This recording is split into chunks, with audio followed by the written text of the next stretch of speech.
Bonjour chers amis, bonjour fidèles téléspectateurs de Camdis et bienvenue à notre programme du dimanche soir, tous ensemble à la suite de Jésus-Christ. Comme vous le savez déjà, pour ceux qui ont l'habitude de nous regarder, chaque dimanche vous avez droit à une émission d'enseignement, de méditation et de prière. Je vous invite donc à vous installer confortablement car sur le plateau, une fois de plus, nous avons la chance d'être en compagnie de notre consultant, le Père Landry Marie, que je vous présente dans un court instant.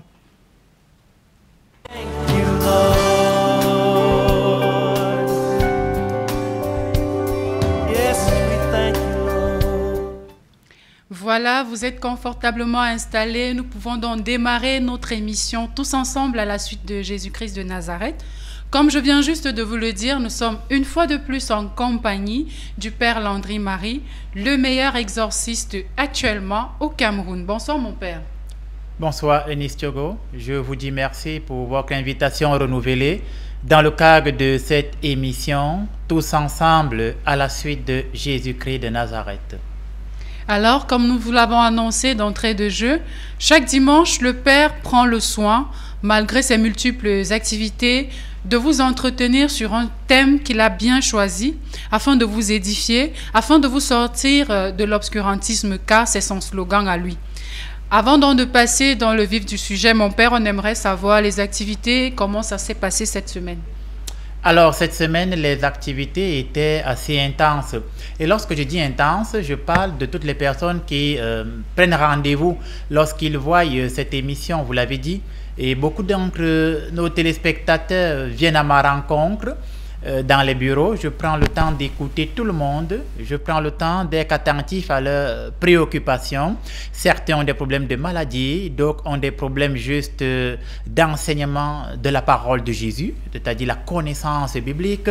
D'autres encore ont des problèmes de blocage mystique. Et il y a des cas, je vais dire, assez répétitifs de possession, d'envoûtement. Ça fait que les activités sont assez intenses, mais par la grâce de Dieu, je fais l'effort d'être présent pour un maximum de personnes parce que c'est bien pour cette raison que je suis prêt pour écouter les gens, les orienter, prier avec eux et les ramener à Jésus-Christ de Nazareth. D'accord, merci mon Père. Alors je rappelle à nos fidèles téléspectateurs que cette émission est diffusée chaque dimanche à 18h, rediffusée le mercredi à 23h et le dimanche matin à 8h. Vous pouvez également suivre le Père Landry sur sa chaîne YouTube, Père Landry Marie TV, où vous allez retrouver toutes les émissions déjà diffusées sur ce plateau depuis pratiquement plus d'un an. Sans plus tarder, nous allons donc nous orienter du côté de la régie pour écouter l'extrait de texte qui fera l'objet de notre analyse pour ce soir. Il s'agit du livre de Jean, au chapitre 1, des versets 19 à 30. On se retrouve donc juste après avoir écouté cet extrait du livre de Jean. À tout de suite.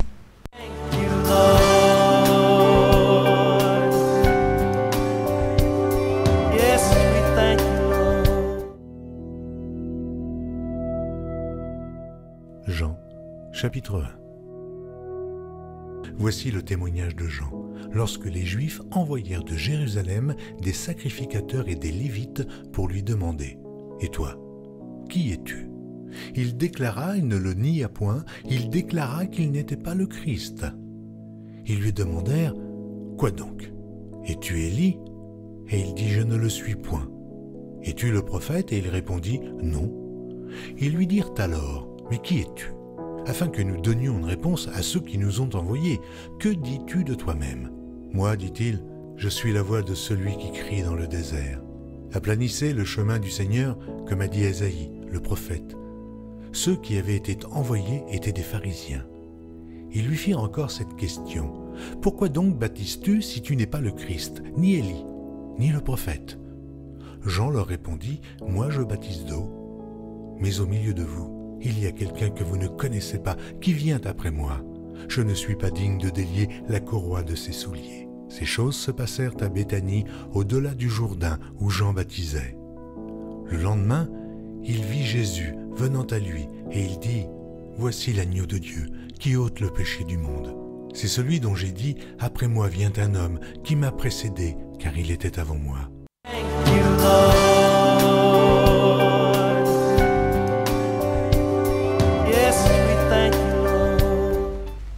Voilà, nous venons donc d'écouter cet extrait du livre de Jean au chapitre 1 des versets 19 à 30. Et ce soir, le thème sur lequel le Père va nous enseigner, c'est la voix de celui qui crie dans le désert. Je vous invite donc à prendre de quoi noter et si vous souhaitez participer à l'émission, vous pouvez nous envoyer vos réactions sur le numéro qui s'affiche au bas de l'écran. Alors mon Père, nous allons passer à l'analyse du texte de ce soir afin que vous puissiez nous édifier sur le thème « La voix de celui qui crie dans le désert ». Mon Père, d'entrée de jeu, quand on écoute ce texte, Jean-Baptiste déclare « Je suis la voix de celui qui crie dans le désert ». Que pouvons-nous comprendre de cette allégation? Pourquoi il le dit? Alors oui, merci de me passer encore la parole dans le cadre de ce texte justement. Là, nous sommes dans le prologue de l'évangile de Jean. Et je rappelle que l'évangile de Jean est un évangile particulier. Pourquoi? Parce que Jean était le disciple que Jésus aimait bien. Dans Jean chapitre 13, verset 45, on dit « Celui que Jésus aimait bien était à table tout contre lui ». Et donc, Jean était le disciple bien-aimé. Jean est aussi celui qui va prendre Marie chez lui. Dans Jean chapitre 19, verset 27, voilà, il dit à Jean « Fils, voilà ta mère, mère, voilà ton fils. » Donc Jean a quelque chose de particulier et quand il relate l'histoire de Jésus, il la relate d'une façon assez pointilleuse avec des détails que l'on ne trouve pas chez les 3 autres évangiles synoptiques. Voilà. Donc, là, nous sommes dans le thème « La voix de celui qui crie dans le désert » en ce début de l'évangile de Jean, le prologue de Jean, comme on l'appelle vulgairement. Et vous avez demandé pourquoi est-ce que Jean s'exclame de la sorte. Afin de répondre à cette question, il nous faut rapidement synthétiser ce texte et y poser une interprétation, me semble-t-il, assez authentique. Alors, nous avons suivi ce texte. Dans un premier temps, les pharisiens sont envoyés à Jean. Et pourquoi les pharisiens sont envoyés à l'apôtre Jean, voilà, ou à Jean-Baptiste, pardon. Les pharisiens sont envoyés à Jean-Baptiste parce qu'à cette époque, il n'y avait plus de prophètes. Ça veut dire que, au sens biblique du terme, à l'époque où Jean-Baptiste va apparaître ou va advenir, le peuple, la population avait déjà fait longtemps sans qu'il n'ait vu un prophète. Et leur dernier souvenir des véritables prophètes remontait à l'époque d'Élie, à l'époque d'Élisée. Ça veut dire que le peuple avait fait longtemps sans voir de véritables prophètes et la puissance prophétique se manifestait. C'est à cette période que Jean apparaît. Et lorsque Jean apparaît, je vais dire, c'est le cousin de Jésus, 6 mois avant Jésus, il s'en va dans le désert, il va jeûner, il va commencer à baptiser. Et donc, les chefs des prêtres, les pharisiens vont lui envoyer des émissaires. Et ces émissaires arrivent. C'est à partir de là que commence notre extrait de texte. Et ces émissaires vont lui poser la question, et toi, qui es-tu? Es-tu le prophète? Es-tu Élie ou es-tu le Messie? Et les réponses de Jean sont sans équivoque. Dans un premier temps, il répond par la négation. Il dit, je ne suis ni le prophète, je ne suis ni Élie, encore moins le Messie. Alors, les émissaires vont lui demander, mais que dis-tu de toi afin que nous donnions une réponse à ceux qui nous ont envoyés? Et Jean va leur répondre, et moi, je suis la voix de celui qui crie dans le désert. Pourquoi? Vous l'avez bien posé cette question. Parce que le désert ici symbolise le peuple qui venait se faire baptiser chez Jean-Baptiste. Et pourquoi Jean identifie le peuple comme étant un désert? Parce que le peuple, bien qu'écoutant sa voix, bien qu'écoutant ses paroles, bien qu'ils entendent la doctrine qu'il déploie, et quelle est cette doctrine? Préparez les chemins du Seigneur, convertissez-vous. Quelle est la doctrine de Jean-Baptiste? Rendez droit les chemins du Seigneur. Et Jean se rend compte que malgré qu'il annonce ça depuis pas mal de temps, les gens ne changent pas. Voilà pourquoi il dit, moi je suis la voix de celui qui crie dans le désert. C'est-à-dire, je suis celui qui parle. On m'entend, on écoute ma voix, on écoute ma doctrine, mais on ne change pas. Et comme on ne change pas, c'est-à-dire le peuple, à cet instant, le peuple devient comme un désert. Le désert est un endroit stérile, est un endroit aride. Et donc le peuple, à ce moment, rappelle l'aridité, la stérilité du désert, parce qu'il n'y a aucune plante qui ne pousse au désert. Je veux parler ici des plantes qui sont favorables à la vie, en exception des captures cactus et ocre. Donc le peuple est aride, le peuple est stérile. Et aujourd'hui, pour vous qui m'écoutez à la maison, chacun se pose la question, est-ce que je suis le symbole du désert face à la parole de Jésus? On appelle ça des questions rhétoriques. Est-ce qu'aujourd'hui, en attendant, lorsque j'entends l'annonce de l'évangile, lorsque j'entends la parole de Jean-Baptiste, lorsque j'entends la prédication d'un prêtre, est-ce que je suis stérile à cette annonce de l'évangile? Et si je suis stérile, à ce moment, je deviens véritablement un désert. Et la parole de Dieu ne doit pas venir me trouver dans un état de stérilité et d'aridité, justement. Parce que si je suis stérile et aride, alors je ne peux pas porter du fruit. Et si je ne porte pas du fruit, comment est-ce que mon témoignage sera-t-il vrai? Voilà où je veux en venir. Et c'est ce que Jean est en train de dire. Je suis la voix de celui qui crie dans le désert. Et toi qui es à la maison, qui m'écoute, est-ce que tu es le désert à la parole de Jésus? Est-ce que tu es le désert aux inspirations de l'Esprit Saint? Est-ce que tu es le désert à tout ce que Dieu t'enseigne? Il y en a au moment où je parle. Ça fait 4 ans qu'il n'a plus ouvert la Sainte Bible pour lire. Il y en a au moment où je parle. Il était à la messe le matin, mais il ne se rappelle même plus de l'enseignement du serviteur de Dieu. Il y en a au moment où je parle, il a écouté toutes sortes de prédications, mais rien n'a changé dans sa vie. À ce moment, vous devenez le désert face à la parole de Jésus. Vous devenez aride face à la parole de Dieu. Et au moment où vous êtes stérile et aride, alors Jean devient la voix de celui qui crie dans le désert. Ensuite, Jean, il va leur dire, je suis la voix de celui qui crie dans le désert. À la suite du texte, on va dire que finalement, il y a Jésus qui va advenir et Jean va s'exclamer, voici l'agneau de Dieu, voici celui qui enlève le péché du monde, c'est lui dont j'ai dit, je ne suis pas digne de défaire la courroie de ses sandales, etc., etc. Donc finalement, Jésus est donc l'agneau de Dieu, c'est-à-dire que dans ta vie, Jésus est celui, qu'est-ce qu'il va faire?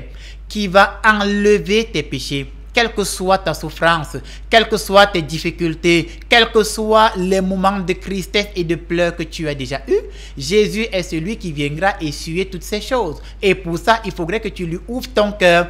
Dans le livre de l'Apocalypse, je pense, Apocalypse 3:20, il est écrit, « Voici, je me tiens à la porte et je frappe. Et si l'un d'entre vous écoute ma voix, il m'ouvrira la porte. J'entrerai et je dînerai, lui près de moi et moi près de lui. » Et cette porte dont parle le livre de l'Apocalypse chapitre 3 verset 20, c'est la porte de ton cœur. Et si tu n'ouvres pas ton cœur à la personne de Jésus-Christ de Nazareth, comment l'amour de Dieu peut-il demeurer en toi? Je rappelle que dans la première lettre de Jean, chapitre 3, verset 17, il est écrit, « Si quelqu'un possède les biens de ce monde et que voyant son frère dans le besoin, il lui ferme ses entrailles, comment est-ce que l'amour de Dieu demeure-t-il en lui ?» Et le meilleur moyen donc que l'amour de Dieu demeure en toi, c'est que tu puisses ouvrir ton cœur à ton prochain. Et pour que tu ouvres ton cœur à ton prochain, il faudrait que tu sois sensible, il faudrait que tu sois réceptif à cette parole de Jésus que Jean-Baptiste t'annonce. Et si tu n'es pas réceptif à la parole de Jésus, tu deviens stérile, tu deviens aride, tu fermes ton cœur à ton prochain et en fermant ton cœur à ton prochain, c'est à Jésus-Christ de Nazareth que tu fermes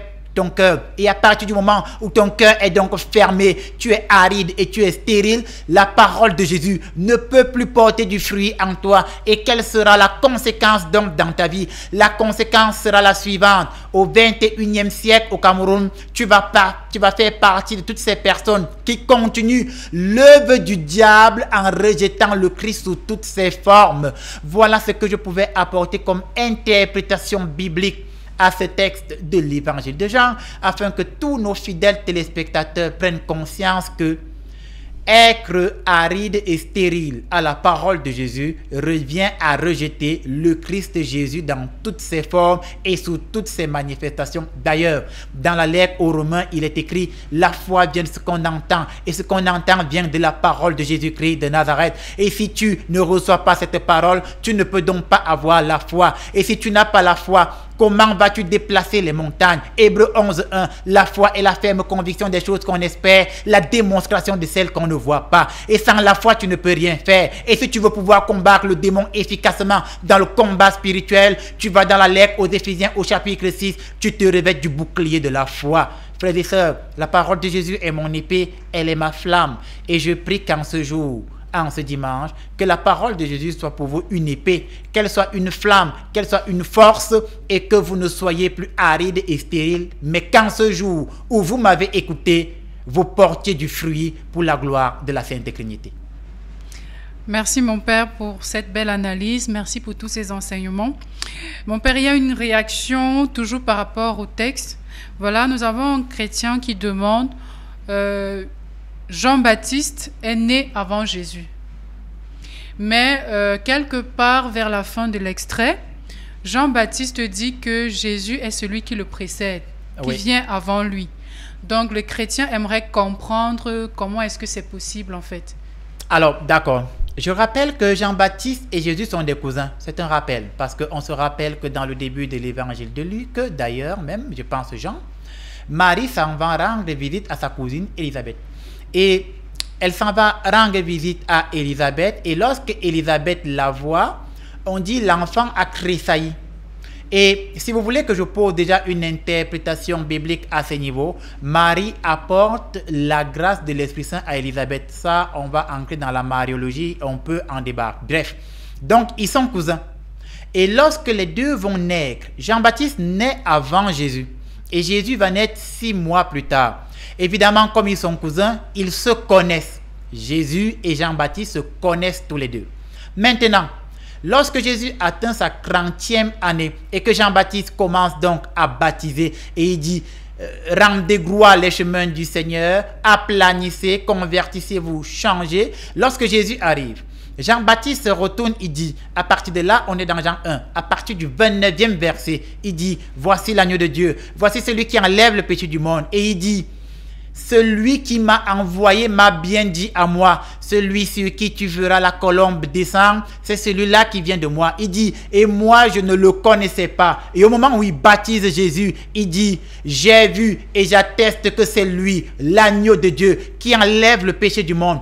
Comment donc, c'est ce que le téléspectateur a demandé, comment peut-il dire, et moi je ne le connaissais pas? Comment peut-il dire qu'il ne le connaissait pas alors qu'il connaît bien Jésus qui l'a précédé parce que c'est son cousin?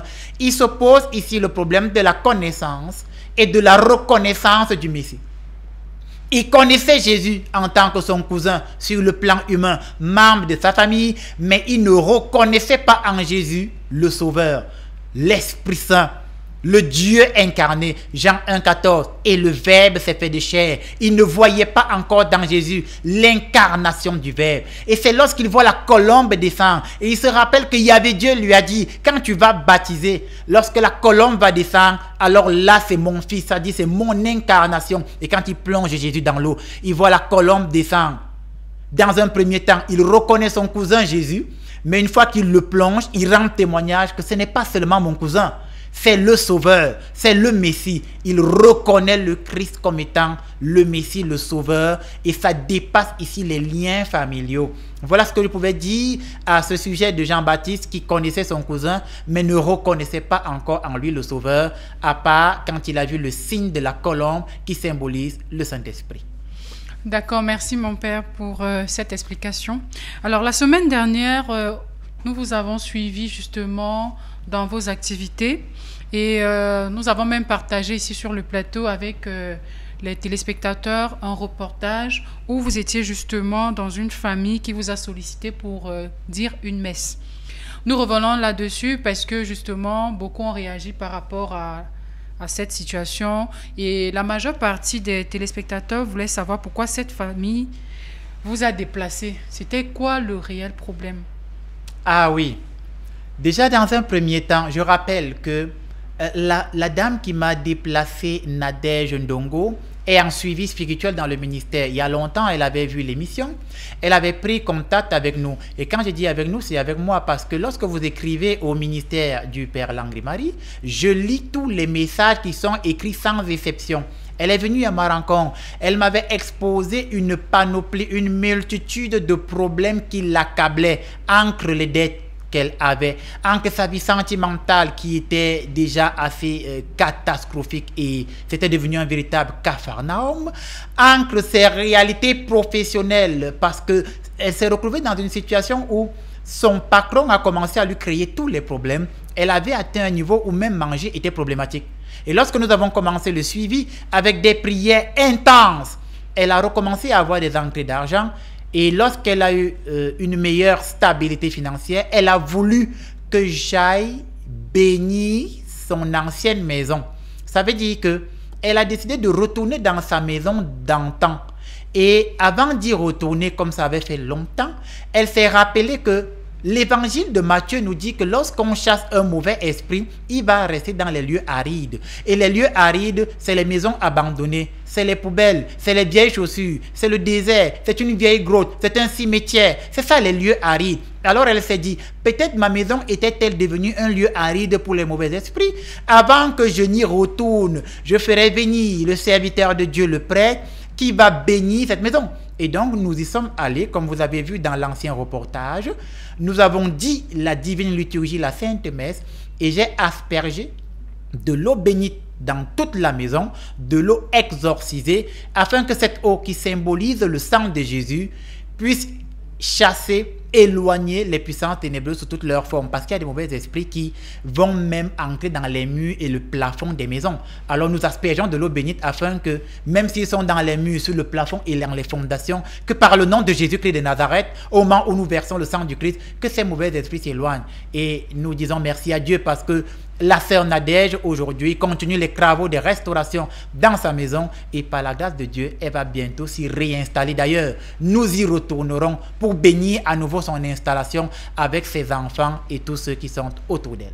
Voilà ce que je pouvais dire à ce sujet. D'accord, merci mon père d'avoir apporté un peu plus de lumière sur ce questionnement qu'avaient plusieurs de nos téléspectateurs. Maintenant, il y a également une autre interrogation qui est revenue au courant de la semaine.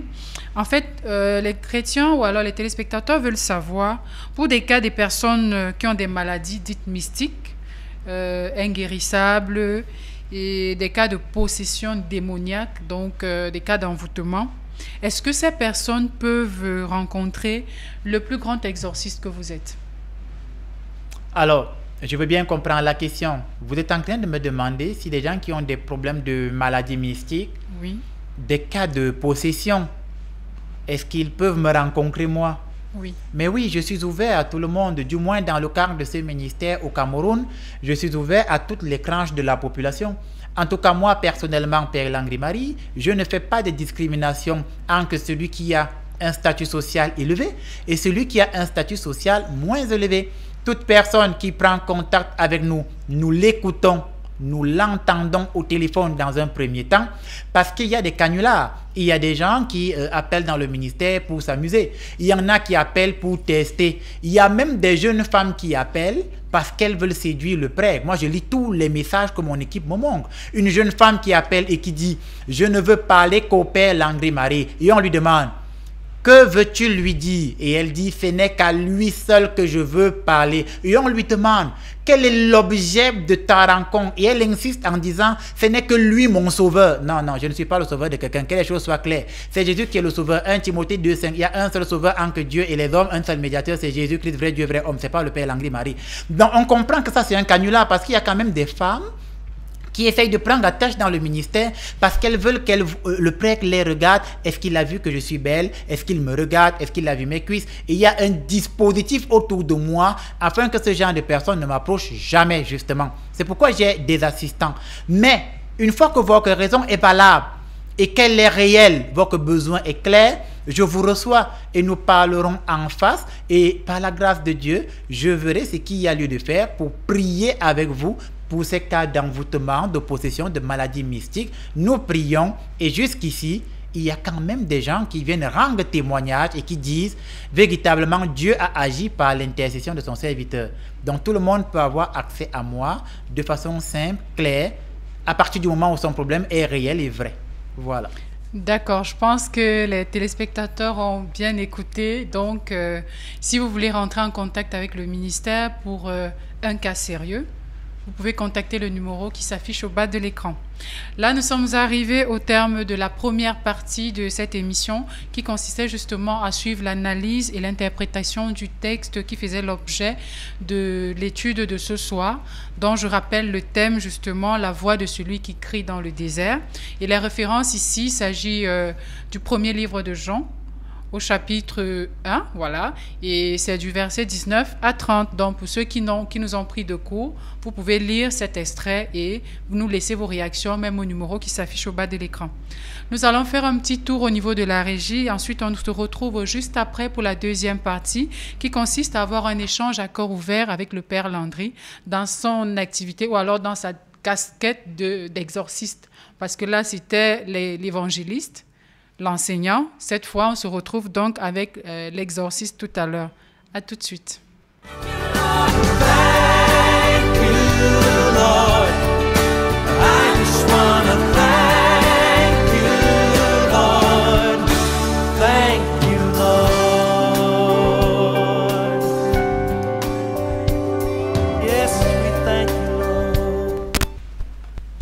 Voilà, nous sommes de retour sur le plateau pour la deuxième partie de notre émission qui consiste à échanger à cœur ouvert, donc à poser des questions au Père Landry concernant l'exorcisme, en fait son ministère d'exorciste.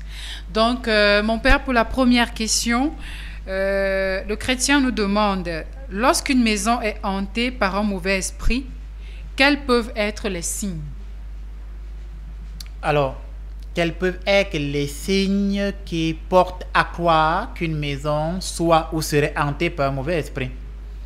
Une fois, on avait déjà eu à aborder cette question dans une émission lointaine et j'avais dit que les moyens d'identifier qu'une maison soit hantée seront des phénomènes de poltergeist.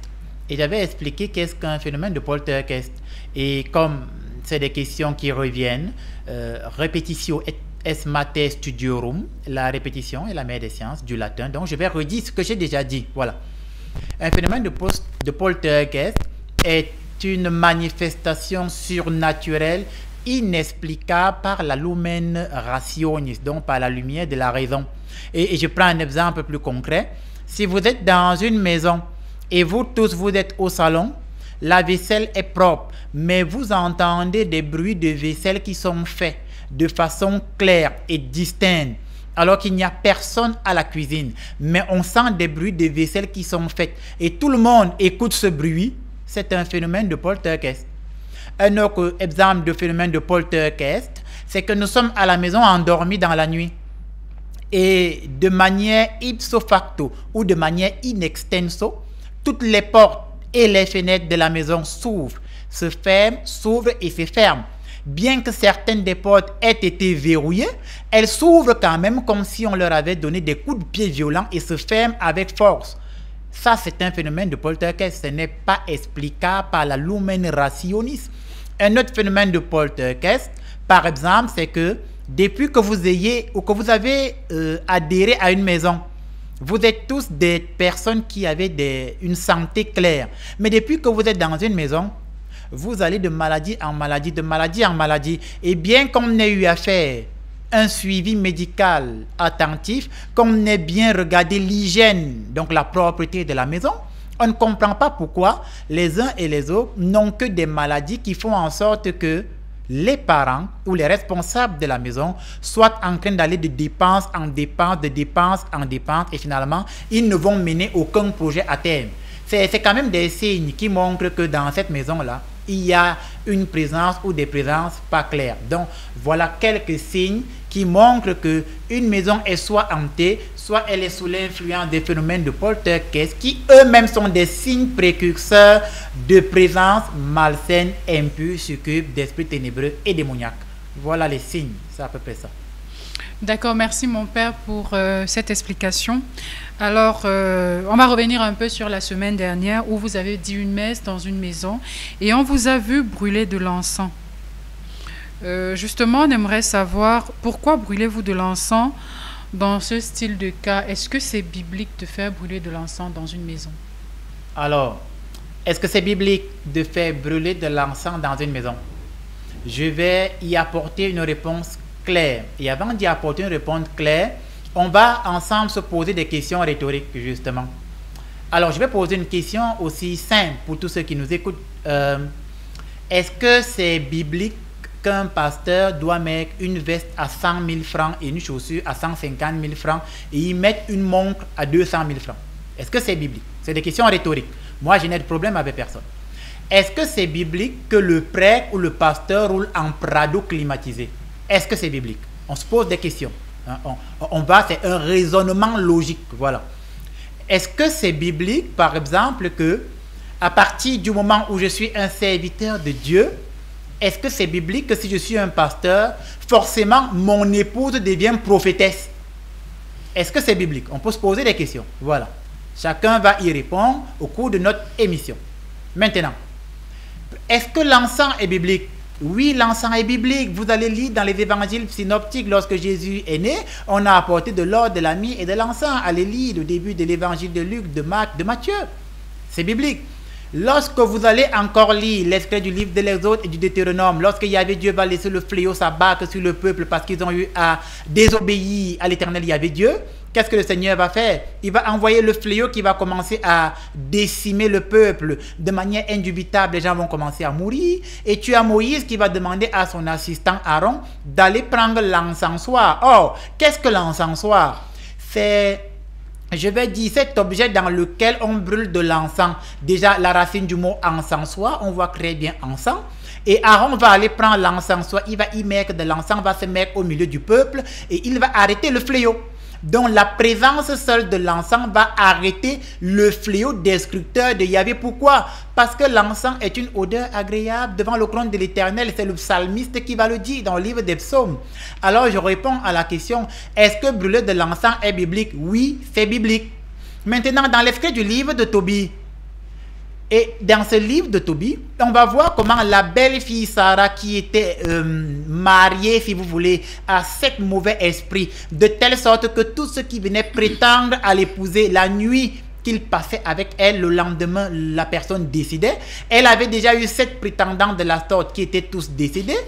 Et le fils Tobie va venir. Raphaël, archange qui aura pris forme humaine, va demander au fils Tobie de prendre le fiole du poisson, de mélanger avec de l'encens, de brûler cet encens afin que le mauvais esprit qui se manifestait en les 7 maris s'éloigne. Et lorsque le fils Tobie va le faire, on dit que le démon Asmodée, en voyant l'odeur de l'encens s'élever, va s'éloigner de la fille Sarah et Raphaël, archange, va le suivre dans le désert de Haute-Égypte pour le détruire et l'enfermer dans les temps de feu.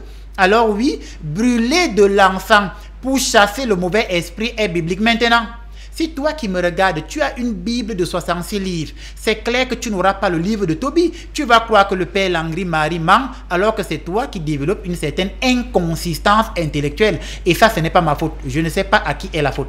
Je vais maintenant sortir par là. Est-ce que le mot Bible est biblique? C'est des questions rhétoriques qu'on pose aux téléspectateurs. Et je mets au défi quiconque me regarde actuellement en tant qu'enseignant de me montrer le mot Bible dans la Bible. Et le mot Bible n'existe pas bibliquement. Et si on commence donc à se référer uniquement à la Bible pour dire ceci est bien et ceci est mal, on va devoir nous tous jeter nos Bibles. Parce que ça veut dire que dans son origine, la Bible n'est pas biblique, nous la jetons. Et dans la Bible, chaque fois qu'on parle des Saintes Écritures, on n'utilise jamais le mot Bible. Et dans Jean chapitre 20, verset 30, Jésus, ou alors l'apôtre parle, il dit, et tout ce que Jésus a fait n'est pas écrit dans ce livre. Si l'on ne mettait pas écrit tout ce que le Christ a fait, la terre ne suffirait pas pour contenir les livres qu'on écrirait. Pour dire que tout ce que Jésus a fait ne se retrouve pas dans ce livre saint, mais on y a mis quand même l'essentiel. Voilà ce que je pouvais dire à ce sujet. Merci mon père, merci pour les explications par rapport à la remarque, parce qu'effectivement, il y a plusieurs téléspectateurs qui ont pour habitude de dire c'est pas biblique de demander si, c'est pas biblique de faire ça. Donc je crois que c'est clair pour tout le monde là que déjà ça dépend de votre Bible. Elle a combien de livres? Et maintenant, quelle référence est-ce que vous utilisez en fait? Donc je crois que c'est bien clair là-dessus. Alors on va passer à une autre question. Là c'est une question du quotidien.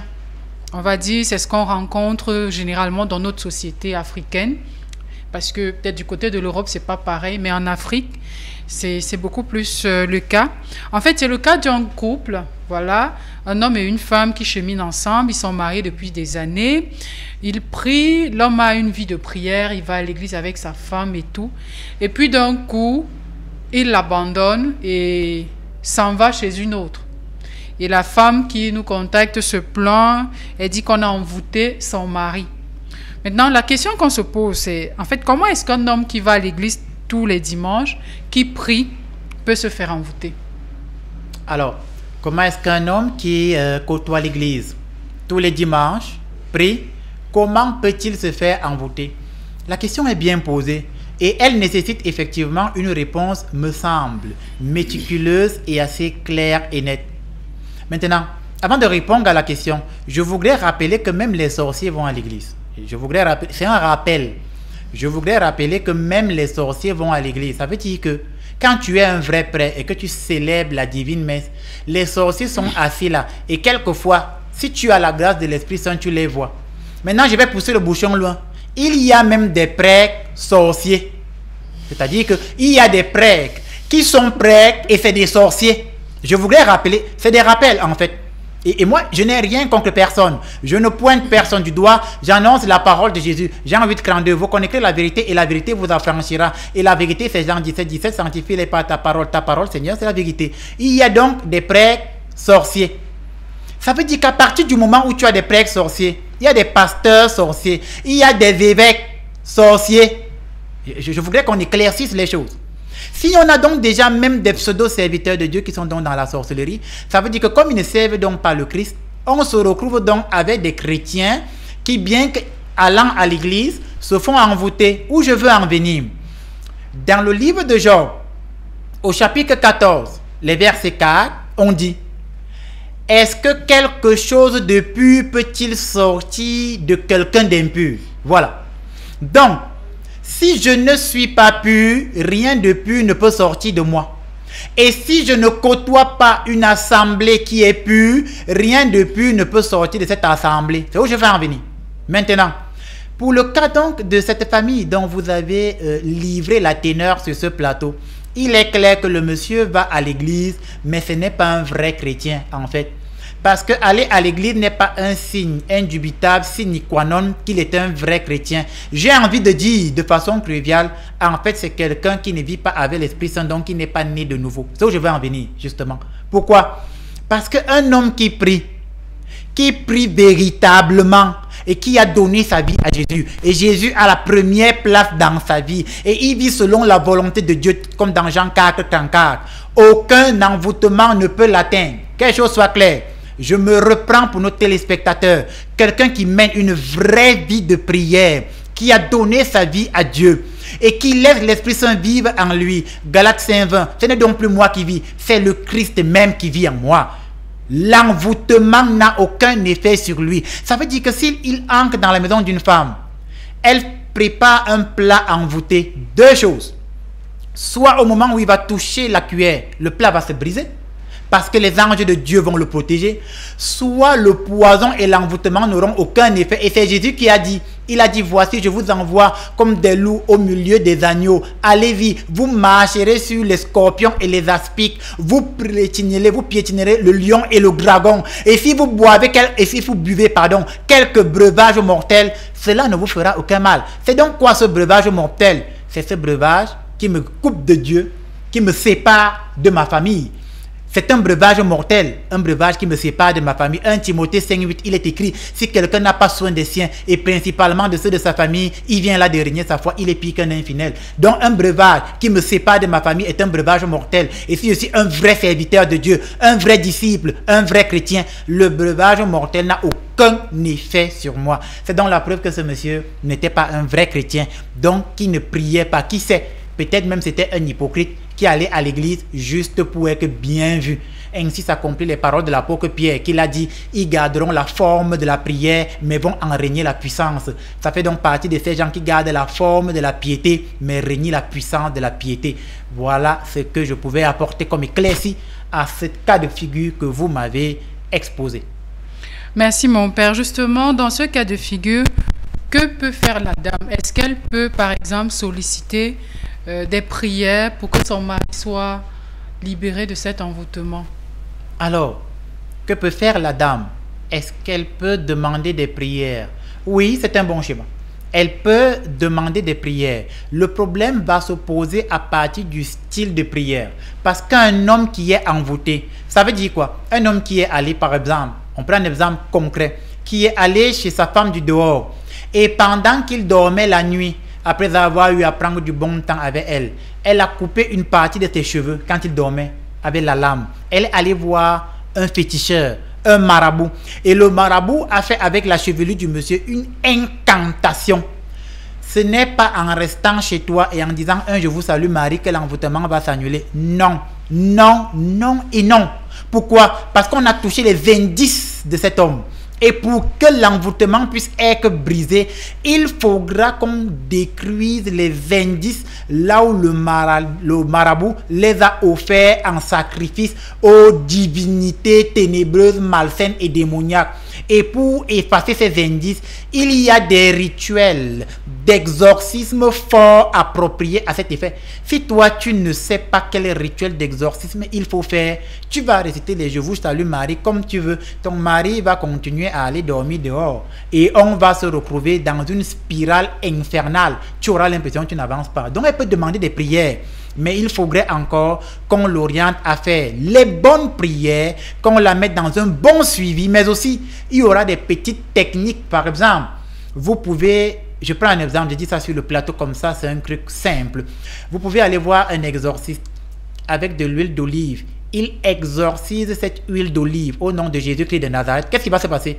Vous allez à la maison préparer avec cette huile d'olive. Cette huile d'olive qui devient une huile d'onction, une huile de faveur, va commencer à réagir petitement contre cet envoûtement lorsque l'on va manger le repas. C'est un exemple.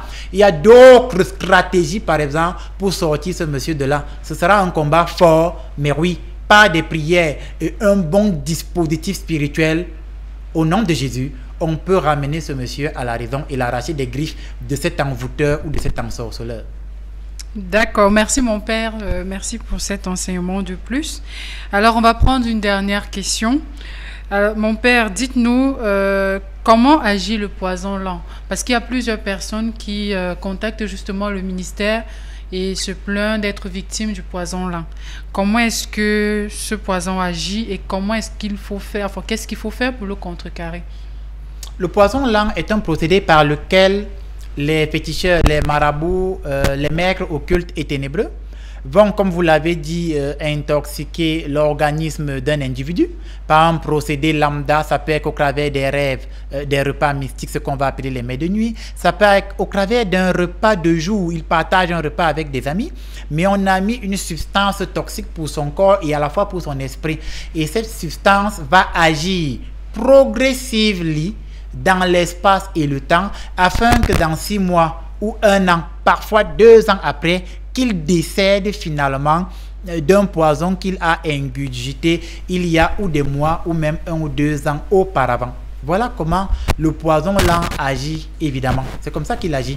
Et il va donc commencer à produire une dégénérescence de certains organes afin que le corps lâche complètement. Ou même, il peut agir sur le psychisme de la personne et la personne devient comme fou. Les psychologues vont parler de pathologie mentale, mais après une cure psychanalytique, on n'arrivera pas à des résultats probants. À ce moment, on comprend que malgré tout le dispositif psychologique, il n'y a pas de résultats probants patentés, donc ça dépasse la sphère médico-clinique. Alors là, on entre dans le préternaturel, c'est du poison là. Voilà. Maintenant, qu'est-ce qu'il faut faire? Il y a dans le suivi spirituel, je vais dire comme ça, hein, je dis ça, je dis rien. Il y a ce qu'on va appeler des essences naturelles. Ça veut dire qu'il y a dans la nature des herbes, il y a dans la nature des plantes qui, lorsqu'on les mélange et qu'on en fait un breuvage, ce breuvage contre le poison. Ça, ce n'est pas moi. C'est avant moi. Ça se voit en cosmogonie africaine. Ce n'est pas moi. Je suis né, j'ai trouvé ça ainsi dans ma formation d'exorciste. J'ai appris ces choses, c'est tout. Et lorsque tu mélanges ces essences naturelles et que la personne va donc boire ce produit, ça va donc contrecarrer le poison lent qui va commencer à sortir petit à petit, soit par air, soit par liquide, lorsque la personne ira dans des lieux d'aisance, au water, aux toilettes, soit ça va sortir de façon brutale, par des vomissements. Donc, il y a ces essences naturelles que certains vont identifier comme étant des antipoisons. Maintenant, lorsque vous associez à ces essences naturelles les prières réelles et que vous associez je vais dire comme ça, une conversion totale et radicale à la suite de Jésus, alors à ce moment, non seulement le poison est éradiqué physiquement, mais spirituellement, votre âme est délivrée de cette emprise ténébreuse et démoniaque. Et à nouveau, vous sentez la liberté d'enfant de Dieu. Voilà ce que je pouvais vous apporter comme élément de réponse par rapport à cette question sur le poison lent. Voilà, merci mon père. Merci d'avoir pris le temps de répondre à toutes ces questions afin d'édifier le peuple et de le sortir de l'obscurantisme comme vous avez l'habitude de le dire. Donc là, nous sommes arrivés à la fin de la deuxième partie de notre émission. Nous allons faire un tour à la régie. Nous allons partager avec les téléspectateurs un petit reportage qui va présenter le père Landry Marie, qui il est, comment il travaille. Et voilà, et on se retrouve juste après ce petit reportage. Thank you, Lord. Thank you, Lord.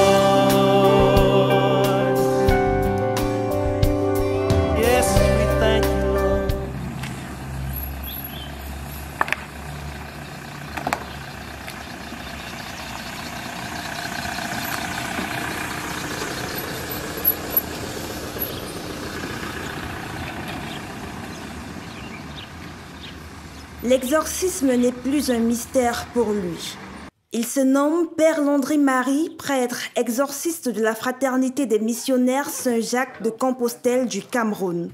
La trentaine, il est l'un des meilleurs du domaine dans la sous-région Afrique centrale. L'exorcisme du mal, le déblocage, le désensorcellement, le désenvoûtement ne sont plus un secret pour lui. Activité auquel il se livre le vendredi, le jeudi et quelquefois le mardi. Au nom du Père et du Fils et du Saint-Esprit. Amen. Prions.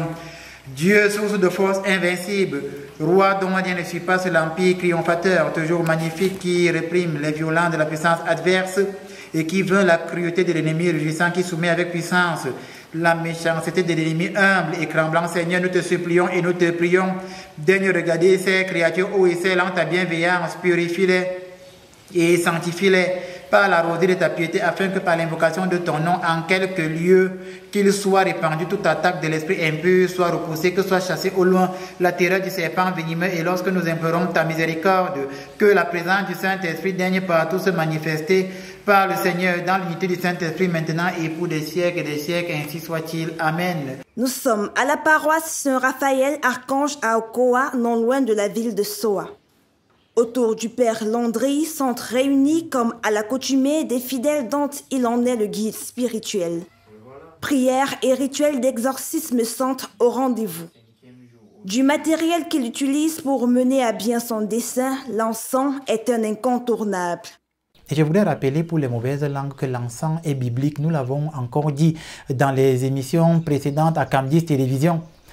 Moïse a envoyé Aaron prendre l'encensoir afin de venir intercéder pour le peuple, de faire des prières expiatoires pour stopper le fléau que Dieu avait déployé contre le peuple qui justement l'avait offensé. Donc l'encens est biblique et c'est même, va dire le psalmiste, une odeur agréable. Devant le trône de l'Éternel, Dieu. Donc Dieu agrée au saint sacrifice d'encens. C'est pourquoi nous, dans l'orthodoxie, l'encens est très important. Je voudrais aussi rappeler que dans le livre de Tobie, pour ceux qui vont lire le livre de Tobie, évidemment, vous allez voir qu'il y a des mélanges d'encens qui sont faits pour chasser le mal, pour détruire les forces ténébreuses. Voilà ce que je pouvais dire à ce niveau. Il est donc question pour nous d'éveiller le peuple, afin que vous vous éloigniez des faux exorcistes, que vous éloigniez de ceux qui se disent être exorcistes et ne le sont pas, qui n'ont aucune accréditation, aucune formation et bien au contraire, qui maintiennent le peuple dans l'obscurantisme.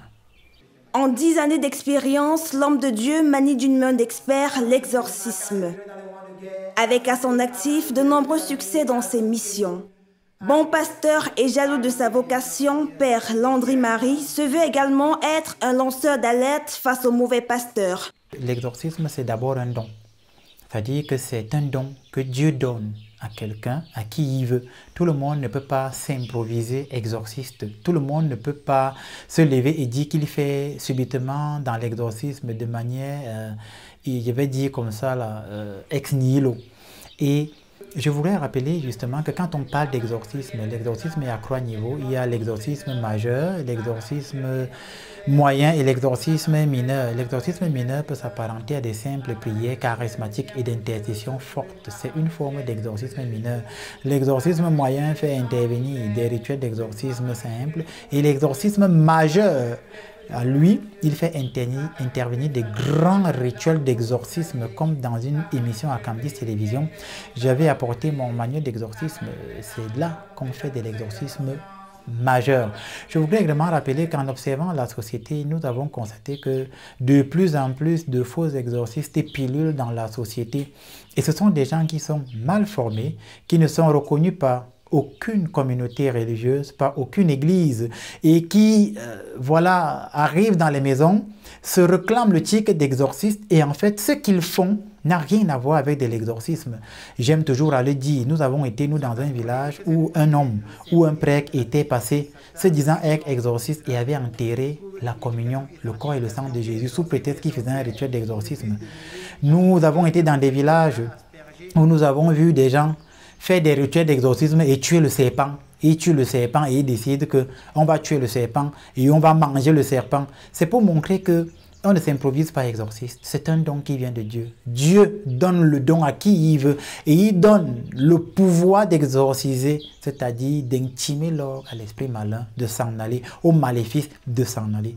Tout à l'heure, nous avons prié sur 2 ou 3 personnes et vous avez vu qu'il y avait de la fumée qui s'échappait du voile que nous leur avions apposé. C'est de l'encens. Je t'adjure, démon, par celui qui, rayé par les aiguilles de chaîne, conduit devant les pontifes accusés au conseil des Juifs, voulu enfin être frappé de coups de poing et de souffler au visage. Je t'adjure, démon, par celui qui couvert de crachats et d'insultes voulu qu'on lui voile la face, qu'on le frappe à coups de poing, qu'on le gifle, qu'on l'outrage par toutes sortes d'injures, qu'on le lie nu à une colonne de feu, qu'on le frappe pour nous jusqu'au sang. De souris aux lèvres, des hommes et femmes délivrés de leur supplice. Telle est la véritable raison d'être de l'originaire du département de la Meufou et à Famba, dans la région du centre au Cameroun. S'il n'y a pas, on va maintenir vendredi en attendant.